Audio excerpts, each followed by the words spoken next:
done to research this program and how feasible that project would be and what the benefits would be for the students.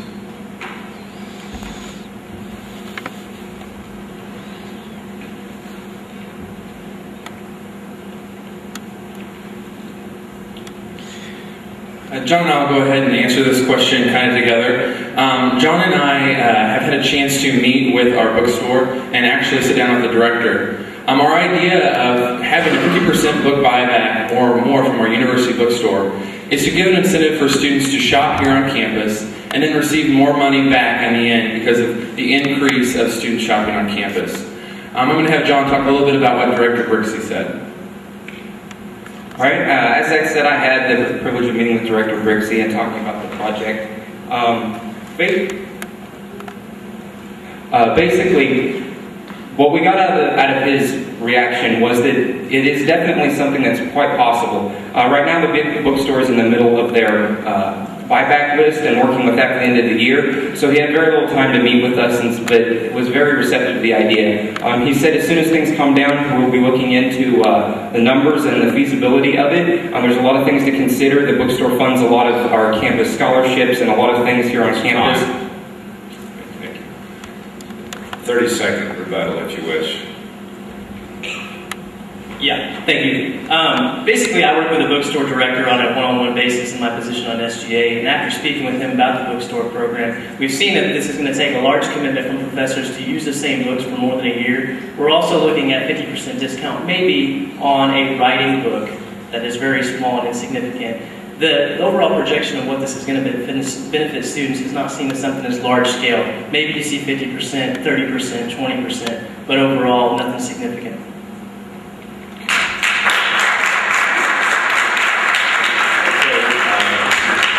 Bowling Henry ticket can now pose a question for Polly and Sanaki. 30 seconds to pose the question. Everyone seems to be talking about how their platform ideas are cooler than ours, and ours are cooler than yours. Our library is better than your book rental program. My question to Kristen and Chris is, if you were to get elected and the students wanted something from our platform or Zach's platform that you didn't promise them on your platform, would you still work just as hard as it came from your platform? I think certainly the job, as we stated, is to represent students and student interest. And so if students come to us with something they'd like to see, we're definitely more than willing to advocate for that issue. I think when we're talking about platforms, we're talking about tickets, having done research, looked at campus, noticed problems like students have a large cost of their education that goes into textbooks, and they've noticed that as a problem, and they've already come up with maybe a solution on this is how we can maybe try and address that. And so I think when you're looking at platform, that's what you're looking at. You're looking at the candidate's ability to try and look at this is a problem, how are we going to address it? And so I don't think if you elect Zach Smith, all you're going to get is what's on his platform. If you elect us, all the way you're going to get is on our platform. But I do think that the platform ideas that we've presented are important because it shows our ability as candidates and our ability, if we were your student body president, to look at the campus and see this is a problem, how can we address it and come up with those solutions. Additionally, with our weekly public opinion poll that we would like to implement, we would certainly be open to hearing your concerns. 30-second rebuttal, if you will. Thank you. I agree 100%. I think the common theme that you seem to be reiterating was we're not choosing the coolest ideas, we're choosing people. And I would also agree that the amount of work and thought put into a platform is reflective of the ticket. And I would agree and I would also add that the feasibility of the promises made and the research put into those promises, not only at other universities, but what's been done here at Missouri State and what can be done, would also be an important thing to consider when you're reading everyone's platforms. Okay. All right, the Smith-Maddox ticket will now pose a question to the Bowling Henry ticket. 30 seconds to pose the question. Thank you. Our question is for Bowling and Henry. Our platform is made up of initiatives to help students.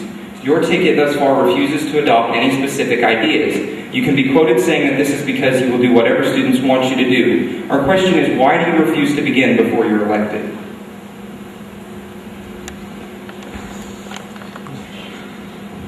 I think think in Aaron's response to the bookstore question, it's evident that we've done research on every single thing on our platform. And Aaron made me take things off the platform in the very beginning that he didn't feel were feasible. I'll let Aaron finish the response if he wants to. The biggest response that we have to this is that we have a full outline of a platform with very specific ideas.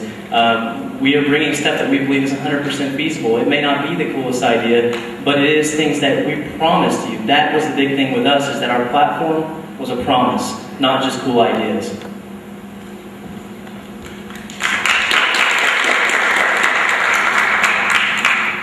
As far as your guys' platform, I have a copy right here, and our biggest concern is just the vagueness of it. It doesn't give students a specific idea that you have come up with as far as how to attack the issues. My biggest issue is with the concept of developing a program that allows students to save money on books, travel, and everyday expenses at Missouri State. My issue is how. Why? How are you going to be able to, what program are you going to put in place to, make this happen? And I feel like myself and the other ticket, Chris and Chris, have done a lot of research in areas. Right. Just direct your question to the other ticket. Our question for Chris and Kristen is dealing with our academic policy.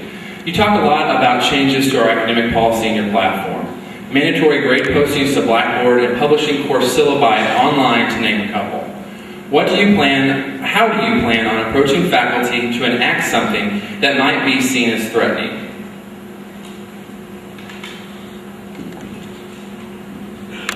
Just to go off of that, essentially what we're trying to do is increase academic transparency by updating iGrade. Of course, there is a big thing that many of you students are aware of, and that is academic freedom. And Chris and I are big supporters of academic freedom.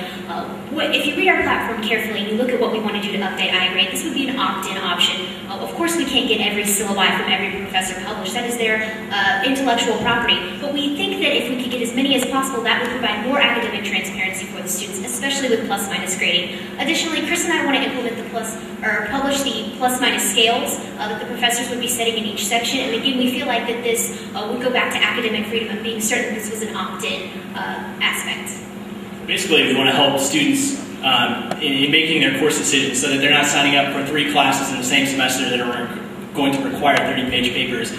We think that'll help the students in selecting their courses, but it'll also help faculty make sure that they don't have students that aren't able to carry their workload. So we think there are benefits to both sides, and definitely students are going to benefit from that.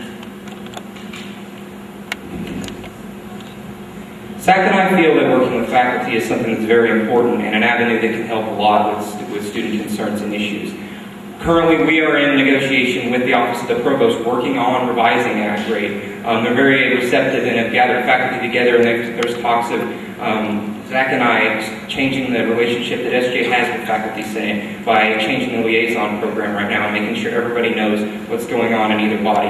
We feel that the communication between faculty and SGA is something that needs a lot of work, and we think we've already made great strides to that end.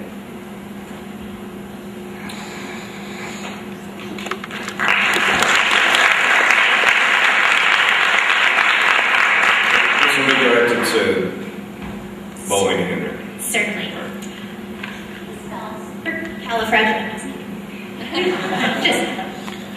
Your recent letter to the editor of the Standard was entitled, "Unashamed to Bring New Ideas, Perspectives." This contradicts the rhetoric you have touted in every organization you've been to, stating that ideas and platform are important to this selection decision. We were just wondering if you could clarify this contradiction, and if you do have new ideas, if you could please bring one to the table aside from Pride and Traditions. Yes, I will address that with saying the editor titled that article, not myself. The second thing I will say, what was the last question? Go ahead. We're just looking for you to bring one of your platform items to the table, other than bringing Pride and Tradition, and detail what that platform item looks like, and how you plan to accomplish it. Okay, I would address your attention to SGA accountability, which is much longer than the Pride and Tradition section of our platform. And it's something that you guys put a lot of emphasis on your platform as well. You'll find very many specific ideas. We believe that 1 or 2 student body addresses, a committee to come up with ways students can bring complaints to SGA, the director's ability to post public reports on